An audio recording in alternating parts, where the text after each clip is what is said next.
um movimento muito leve na superfície da folha.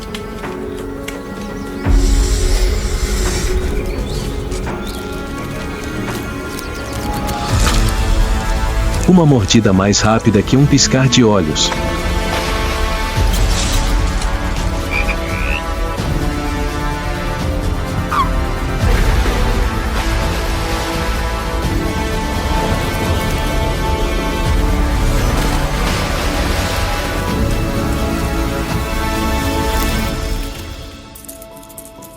Apenas um momento de silêncio, e então tudo se foi.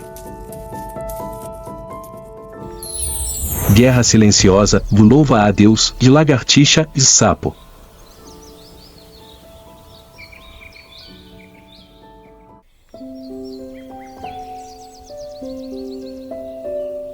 Quando a noite cai na selva, nem tudo dorme. Na escuridão silenciosa do subbosque, 3 criaturas aparentemente pequenas estão jogando um jogo feroz de sobrevivência. Louva a Deus, o emboscador silencioso, o lagartixa, fantasma do tronco da árvore, e sapos, os famintos na lama e na água.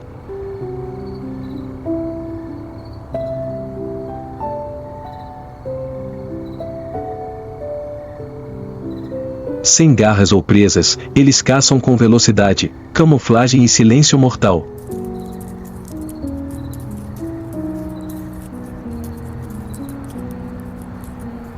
Mas naquele mundo, o caçador de hoje pode se tornar a presa de amanhã.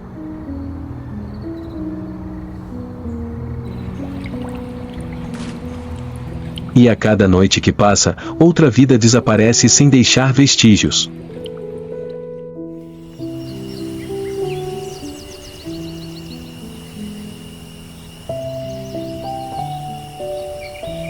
O louva a Deus, o guerreiro silencioso do mundo dos insetos, é a personificação perfeita da arte da caça precisa e implacável.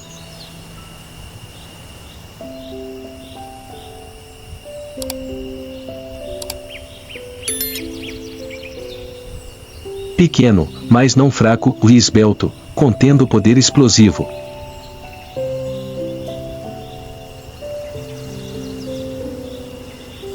Medindo apenas 4 a 15 centímetros de comprimento, dependendo da espécie, o corpo do louva a Deus é projetado como uma máquina de matar em miniatura.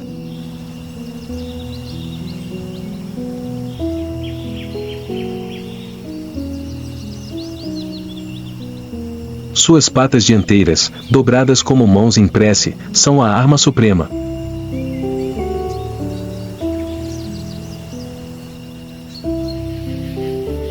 Cada articulação da perna é reforçada com espinhos em forma de gancho, prontos para prender a presa em uma fração de segundo.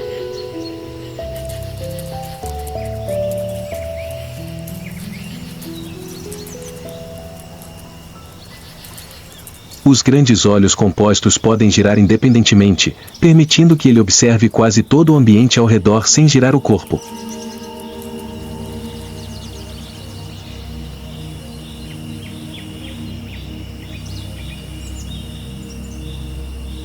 Em particular, o louva a Deus é um dos poucos insetos que consegue girar a cabeça até 180 graus, uma habilidade rara que o ajuda a rastrear predadores e presas de forma silenciosa e precisa.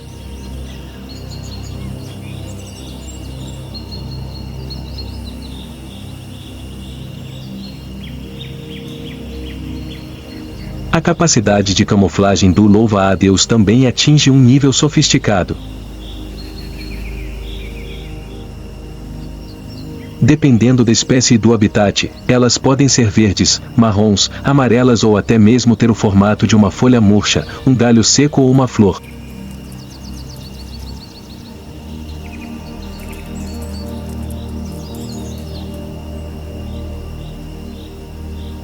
Algumas espécies, como Hymenopus coronatus, o louva a Deus orquídea, não parecem diferentes de uma flor real, atraindo insetos voadores apenas para morrer miseravelmente em suas pernas fortemente apertadas.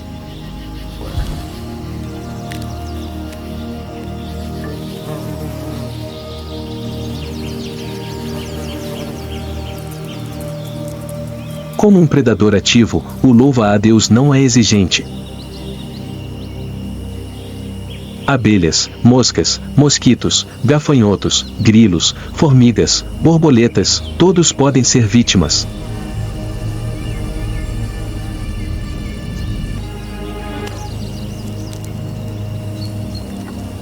Mas o que é mais especial é que ele não hesita em caçar criaturas maiores que ele, aranhas grandes, lagartixas jovens, lagartos e até mesmo pássaros pequenos, se tiver a oportunidade.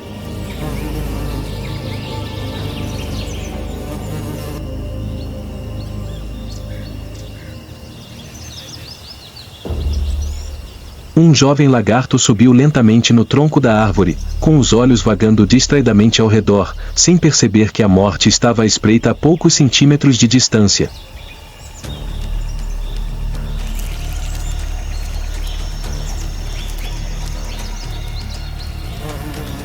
Em meio à carapaça seca, o louva-a-Deus fica imóvel, perfeitamente camuflado como um pedaço de madeira podre. Então surpresa! Uau! As patas dianteiras se abriram, prendendo firmemente a presa. O lagarto lutou desesperadamente, mas as garras afiadas cravaram-se profundamente. Em silêncio, o louva-a-Deus começou a rasgar a carne, lenta e precisamente.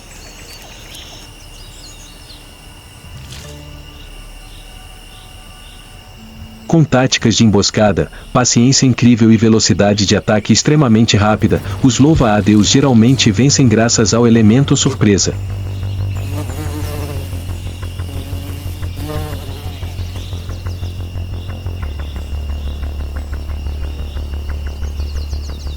Eles até comem uns aos outros, especialmente em condições de escassez de alimentos ou durante a época de acasalamento.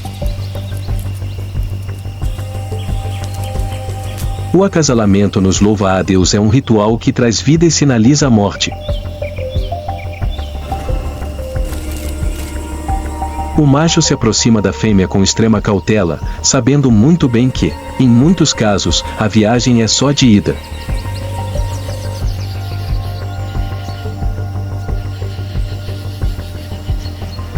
A fêmea pode arrancar a cabeça do macho com uma mordida no meio do acasalamento, e o corpo da vítima pode continuar a completar o processo de fertilização mesmo que a metade superior do corpo dela tenha sido engolida.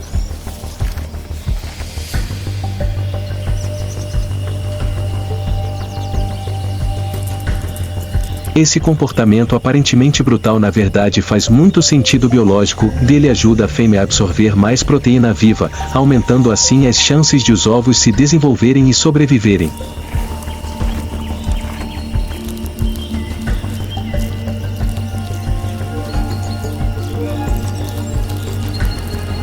Notavelmente, o canibalismo sexual não é um ato aleatório, mas uma estratégia evolutiva, selecionada ao longo de milhões de anos.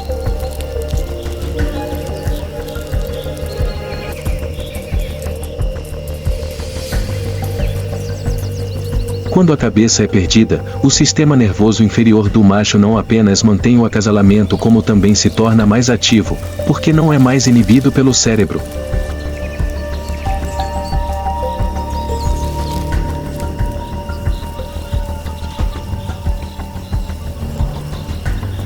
Enquanto isso, os descendentes aproveitam a fonte nutricional durante o processo de reprodução.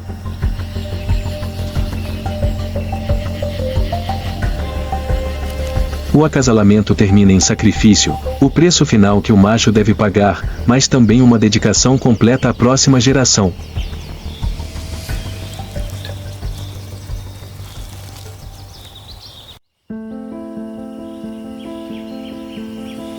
Após o acasalamento, a fêmea deposita seus ovos em uma massa dura e esponjosa chamada oteca, geralmente presa a um galho ou folha.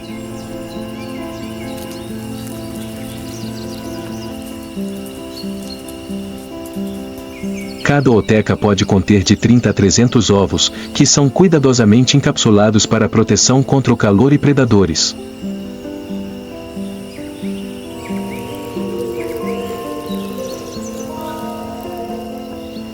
Os ovos eclodirão após algumas semanas ou até meses, dependendo das condições climáticas.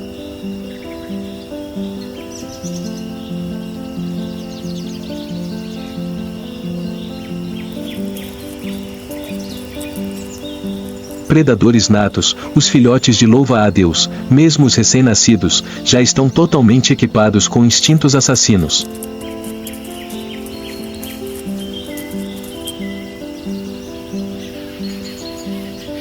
Eles geralmente comem uns aos outros para sobreviver, e apenas os indivíduos mais rápidos e fortes sobrevivem até a idade adulta.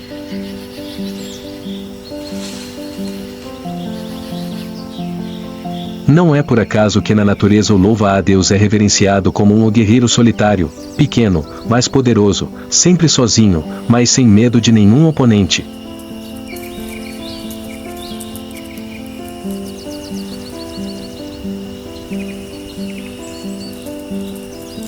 No meio da floresta, ele não precisa fugir, pois sabe que, mesmo pequeno, ainda é capaz de se tornar o pesadelo de qualquer criatura que acidentalmente pise em seu alcance.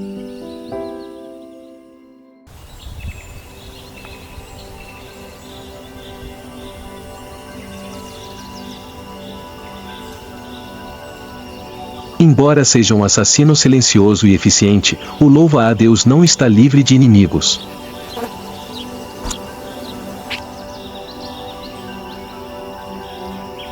Em contraste, na natureza, ele sempre vive na linha entre o caçador e a presa.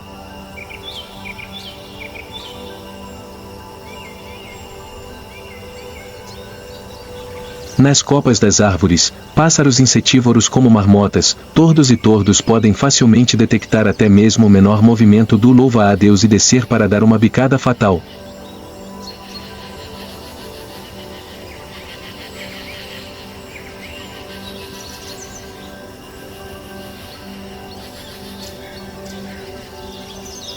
Da folhagem baixa, predadores como lagartixas e lagartos usam camuflagem, olhos simples e línguas longas, semelhantes a chicotes, para roubar uma refeição rica em proteínas presa a um galho.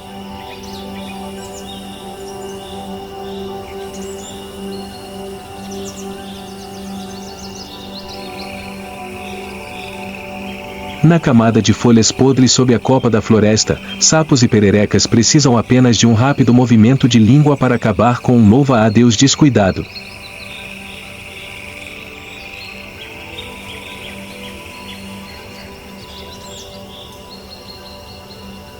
Até mesmo aranhas grandes, como tarântulas, podem derrubar um louva-a-Deus se ele invadir seu território.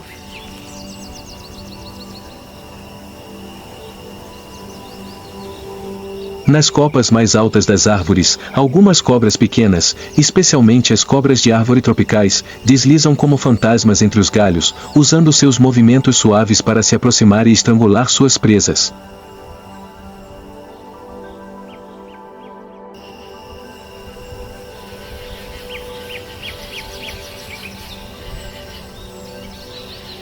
Mas os louva-a-Deus não são as únicas criaturas que podem se esconder e atacar com a velocidade da luz.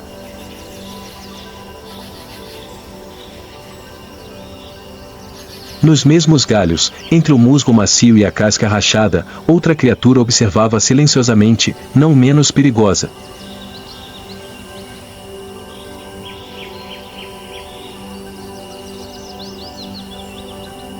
Não tem pernas de foice nem garras afiadas, mas possui uma das armas mais formidáveis do mundo predatório, capacidade de transformação e precisão absoluta.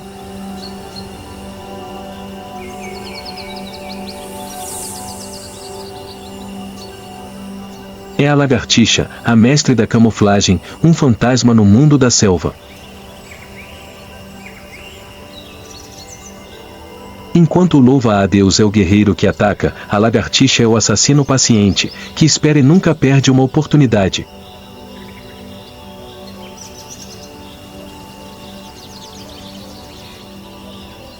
Com olhos que podem girar independentemente, um corpo coberto por escamas ásperas semelhantes à casca de árvore e a capacidade de mudar o tom da pele para se misturar ao ambiente, as lagartixas estão presentes, mas são invisíveis.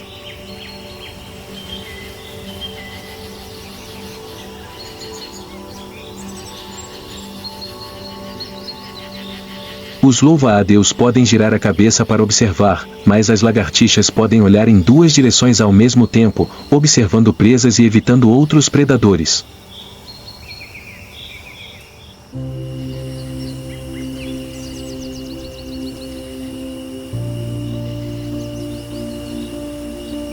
Entre duas espécies, não existe o conceito de amigo ou inimigo, apenas o último sobrevivente.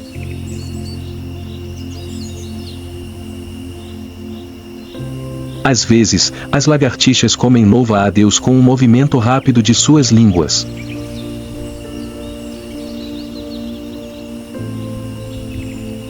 Às vezes, ao contrário, o louva-a-Deus embosca a jovem lagartixa, usando seus pés em forma de gancho para agarrar a criatura que parece fisicamente superior.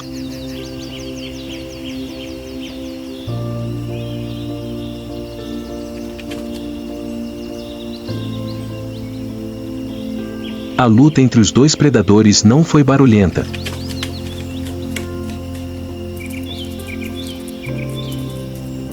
Sem sangue.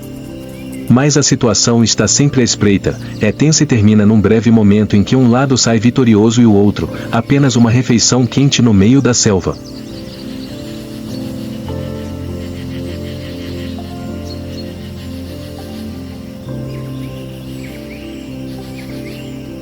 Gecko, nome científico, gecko-gecko, é um símbolo de adaptação sofisticada e da arte da caça silenciosa.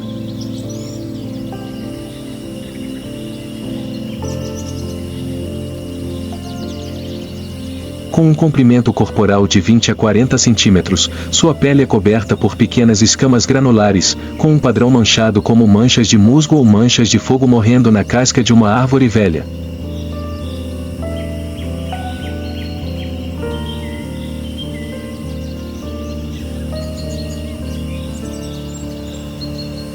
A cor da pele não é fixa, ela muda de acordo com a luz, a temperatura e até mesmo as emoções, um sistema de camuflagem perfeito da natureza.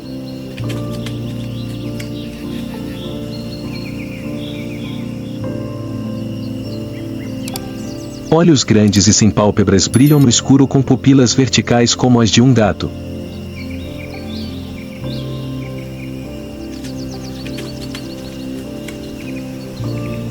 Mas o que torna a lagartixa uma máquina de observação é sua capacidade de girar os olhos independentemente, um olha para frente, o outro examina para trás, nada escapa de seu controle.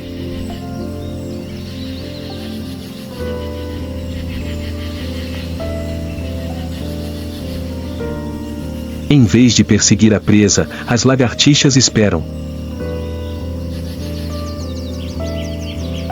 Ela fica pendurada em tetos de pedra, troncos de árvores ou paredes velhas, equilibrada em seus pés superaderentes, milhões de cerdas microscópicas, que aderem a qualquer superfície, até mesmo vidro liso.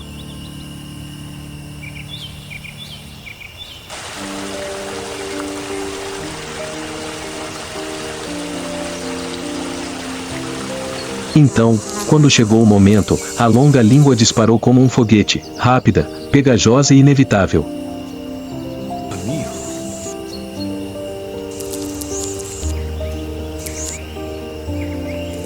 Basta um único golpe.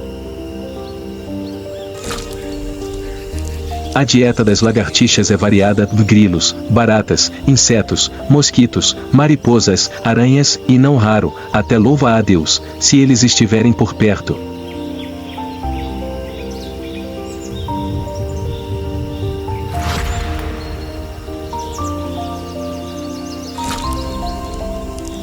Por outro lado, uma lagartixa bebê pode se tornar refeição para um grande louva-a-Deus se ela se movimentar descuidadamente.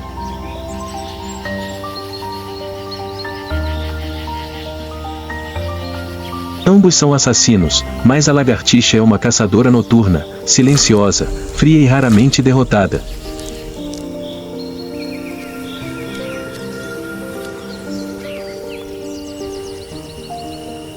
No mundo das lagartixas, cada pedra, tronco de árvore ou parede velha é um território separado, onde um macho dominante caça e chama por parceiras.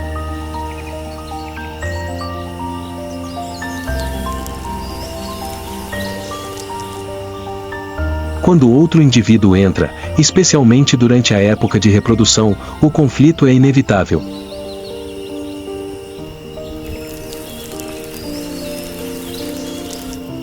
Não há tolerância entre solitários. Na escuridão da floresta úmida, dois gecos machos se enfrentam. Suas costas ficam salientes, sua pele fica mais escura, seus olhos se arregalam. Ambos soltaram gritos agudos, ondas de "Ô lagartixa!". Lagartixa! Ecoou como uma declaração de guerra.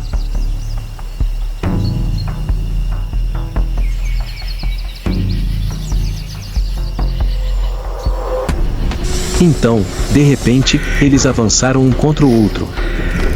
Boca bem aberta, mandíbulas mordendo o pescoço do oponente, cauda chicoteando o chão, garras cravadas na casca da árvore. Eles rolaram, chutaram, morderam, ninguém recuou.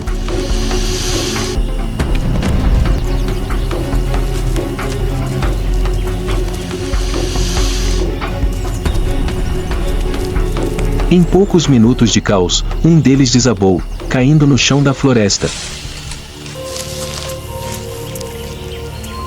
O restante permaneceu imóvel no galho, com o peito arfando e a pele desbotando, o vencedor mantendo o território e os direitos reprodutivos.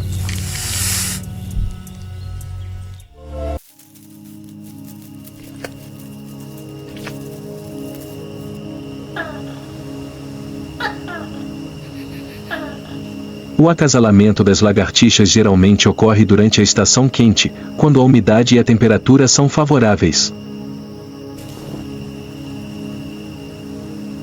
Os machos se aproximam das fêmeas vibrando seus corpos, emitindo um chamado característico geco, geco para sinalizar sua presença e atrair parceiras.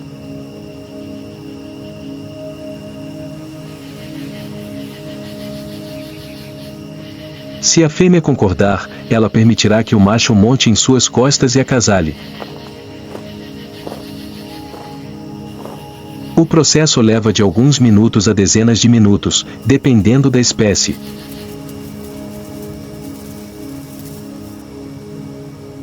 Então cada indivíduo se separa, sem nenhum cuidado ou vínculo posterior.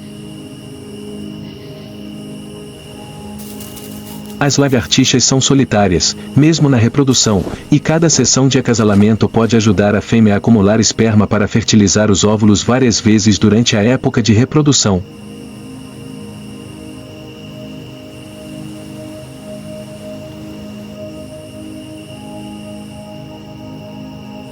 As lagartixas se reproduzem por meio de ovos.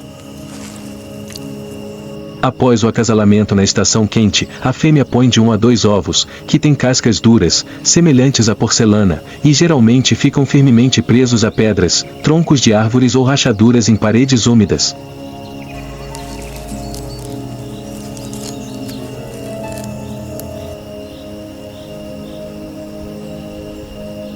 Eles não fazem ninhos, não guardam, os ovos são deixados para se desenvolver em silêncio. Após cerca de 60 a 90 dias, os ovos eclodem e se transformam em lagartixas bebês em miniatura, que têm todas as características e instintos de um adulto.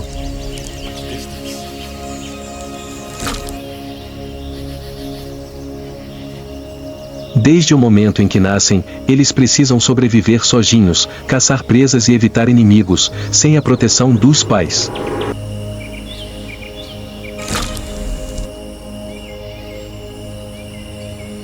Por causa disso, a taxa de sobrevivência é muito baixa, e apenas os indivíduos mais rápidos e fortes crescem para continuar o ciclo de vida silencioso na floresta escura.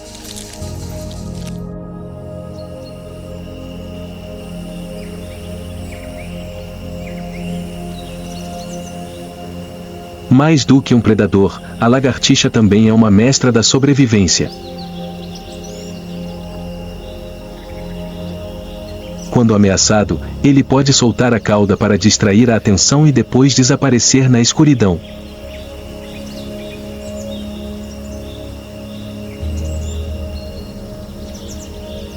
Uma nova cauda crescerá novamente após algumas semanas, embora não seja tão perfeita quanto a original.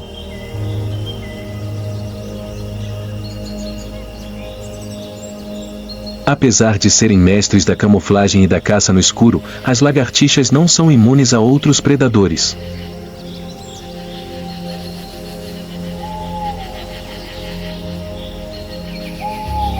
Corujas e pequenos falcões vistos de cima podem detectar e desferir ataques mortais.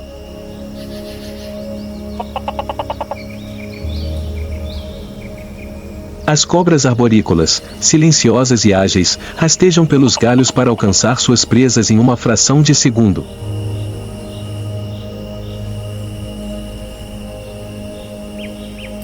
Sob a copa das árvores da floresta, grandes sapos e rãs aguardam a oportunidade de morder uma lagartixa jovem.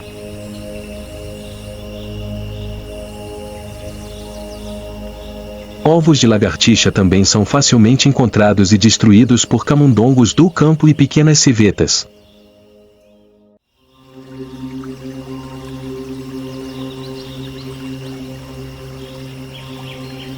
Mas na natureza, não são apenas aqueles que voam no céu ou caçam à noite que representam uma ameaça.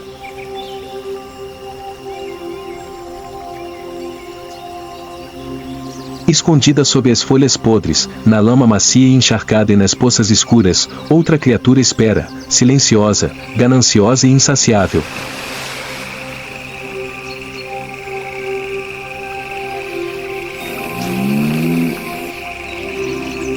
Não camuflado, nem espreitando tão sofisticadamente quanto uma lagartixa ou um louva-a-Deus, este espera que sua presa se aproxime.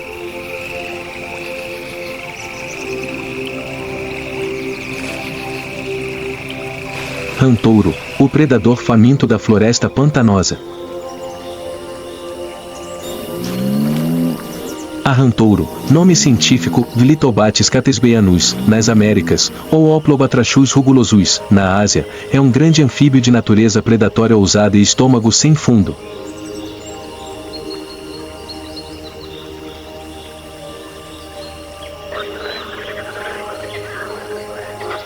Com um corpo roliço, pele grossa, cabeça larga e uma boca que tem quase metade do tamanho do seu corpo, o sapo-touro tem a aparência de alguém que não tem medo de atacar qualquer criatura que caiba em sua boca.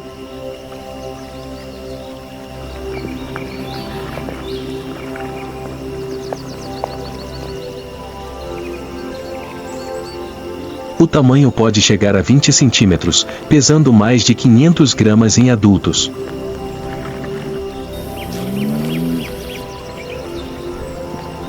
Suas costas são cobertas por uma pele áspera verde ou marrom acinzentada, o que os ajuda a se camuflar em seus habitats, em pantanos, margens de rios, arrozais ou terras úmidas.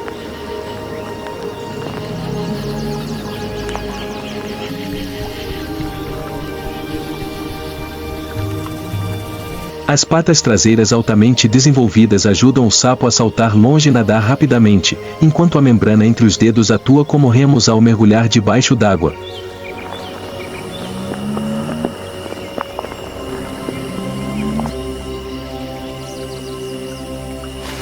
Embora não tenha dentes ou garras afiadas, seus poderosos músculos da mandíbula e sua língua longa e pegajosa fazem da rantouro uma máquina de caça eficaz.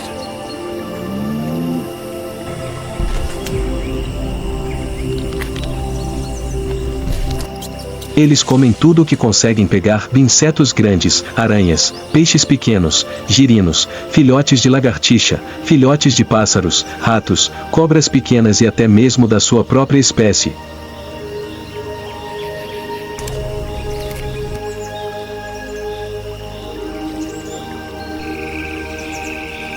Sem táticas sofisticadas de perseguição como louva-a-Deus ou lagartixas, as rãs-touro simplesmente se escondem e esperam.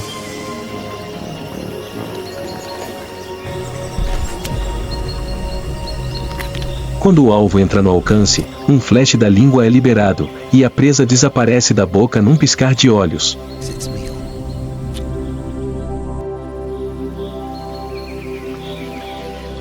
A época de reprodução geralmente ocorre durante a estação chuvosa, quando a umidade e os níveis de água estão altos.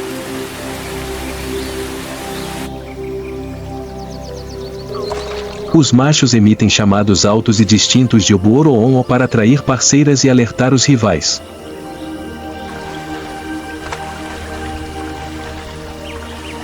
Machos grandes com chamados altos dominam melhor a área de postura dos ovos e atraem as fêmeas facilmente.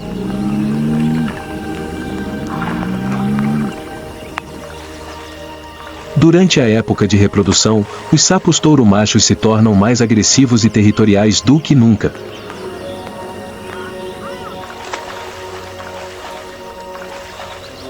Eles precisam ocupar um canto do lago que seja tranquilo, rico em alimentos e atraente o suficiente para atrair as fêmeas.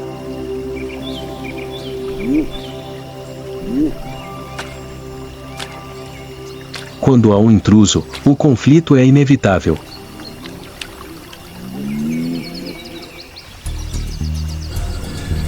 Dois deles subiram à superfície, emitindo gritos profundos como uma declaração de guerra.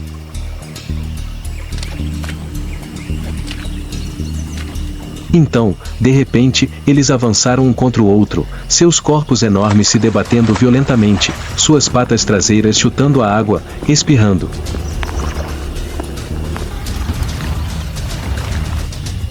Eles deram cabeçadas um no outro, tentando empurrar um ao outro na lama.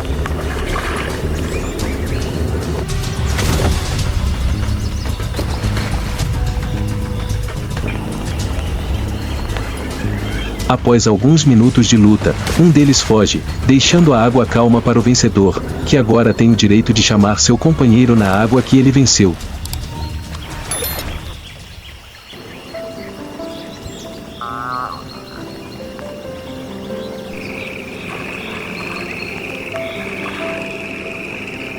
Após o acasalamento, a fêmea põe milhares de ovos em poças de água parada, geralmente presos a plantas aquáticas.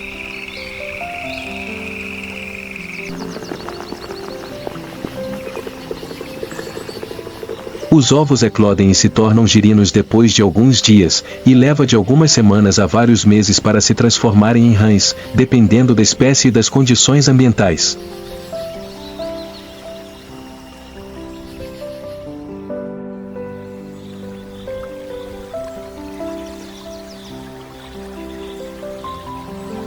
Embora seja um caçador implacável, o sapo-touro ainda tem inimigos. Cobras d'água, garças, peixes grandes, lontras e pequenos carnívoros podem atacar girinos ou juvenis.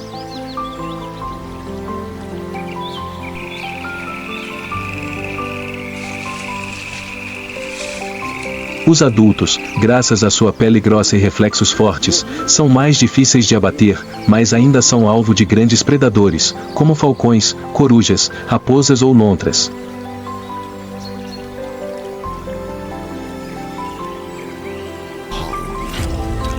No ecossistema, as rãs-touro desempenham um papel particularmente importante.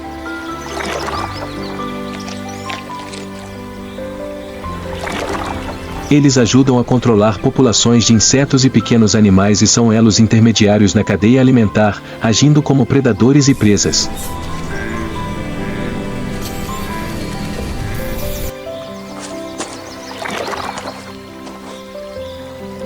No entanto, algumas populações de rã-touro, especialmente espécies introduzidas como as da América do Norte, são consideradas espécies invasoras, porque competem e se alimentam de espécies nativas a ponto de causar desequilíbrio ecológico.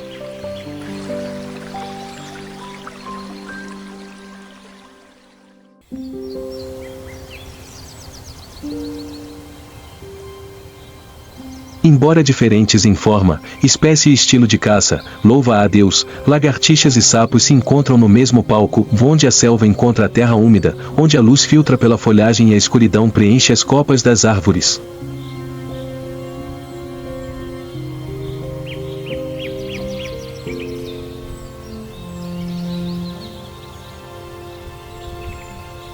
Cada espécie é uma guerreira à sua maneira, louva a Deus com suas pernas mortais em forma de foice, a lagartixa com seus olhos independentes e língua semelhante a um chicote, o sapo com sua boca larga e natureza insaciável.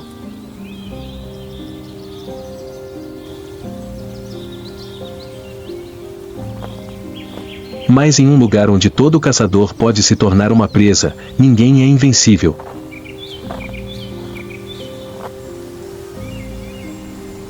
No meio dessa teia entrelaçada de caçadores e caças, o que mantém cada espécie viva não é a força absoluta, mas a adaptabilidade, a paciência e, às vezes, simplesmente a sorte em sobreviver a mais uma noite na floresta profunda.